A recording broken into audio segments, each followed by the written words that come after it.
Hey, Fox Valley Church, Pastor Brad here to help encourage and equip you to be actively engaged in online worship.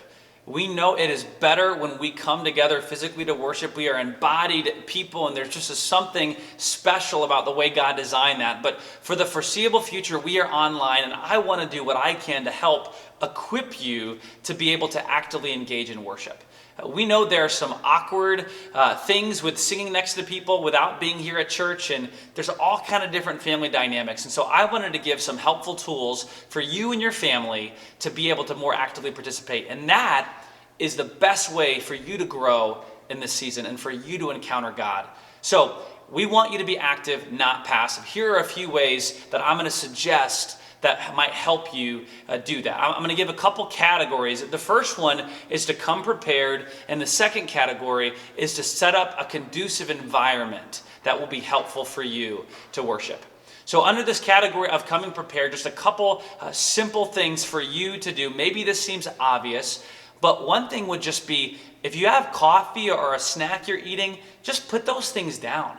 There's something about even a mug in our hand that I think can produce passivity. And so put those things down as we actually start worshiping together. Another thing you can do is 5 minutes before the service starts, just ask God, would you speak to me? Would you take away distractions as I worship you this morning? And you will be surprised at how God answers that prayer. Another thing that you can do to come prepared is you can listen to the songs that we're going to do on Sunday in advance. And this is not a new thing. We've actually had a playlist for over a year now. And on Thursdays, that gets updated with the songs that we're going to sing on Sunday. So we now have an Apple Music playlist as well and a Spotify. It's called FBC Sunday Preview. And that link is in the description below for you to click and check out. And what that'll help you do is not only get familiar with the songs that we're going to do on Sundays, which I do think will help you sing them more, but also God will be speaking to you through those songs. And I think when Sunday comes around, you're going to be more inclined to want to sing and participate. Another thing is just have an honest conversation with your family unit about what is helpful for you in worship. And so that kind of spurs me on to the second category of a conducive environment for you. And I think by having an honest conversation with your spouse, your kids, your parents, I think that'll help. Like for example, what kind of lighting is helpful for you as you worship? Some people like it really bright, other people like it dark. So maybe you have control of your room lighting that could help you in worship. Another thing would be the sound, right?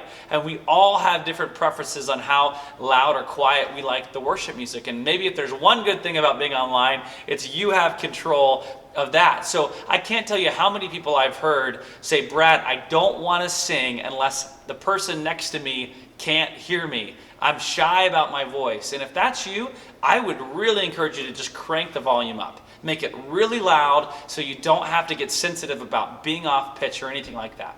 Or heck, maybe you love your voices of your family and you like to hear them, then you can turn the volume down. Whatever's going to help serve you better in that. Another thing you can do is put it on the biggest screen possible. When you stream the service, put it on your big TV or a small TV, but whatever. I think it's going to be easier than on your cell phone device. And if you have any trouble doing that, we have actually developed a tech team that can help you with that. I'll put that link below as well. So if you want help streaming it to a bigger device or a bigger screen, that you can do that. Lastly, here I have, and that is Journeyland materials are available for you. And so if you want to get those ready in advance for your kids, so you're already prepared to kind of hand some stuff over to them during the sermon, that's something that you could get done in advance. And I think that would also, maybe in your environment, if you have young kids, would serve you well. So I'll put that link in the description of this video too. I just want to help you engage and participate in worship. And I know it's awkward. I know for some of you, you're really out of your comfort zone. But God wants to speak to you, and He wants to bless you, and He wants you to be actively engaged. So I hope some of these suggestions are helpful. Also, you can feel free to reach out to me personally. I would love to give some other suggestions or practical advice on how you can engage in worship online. All right, Fox Valley Church, have a good day.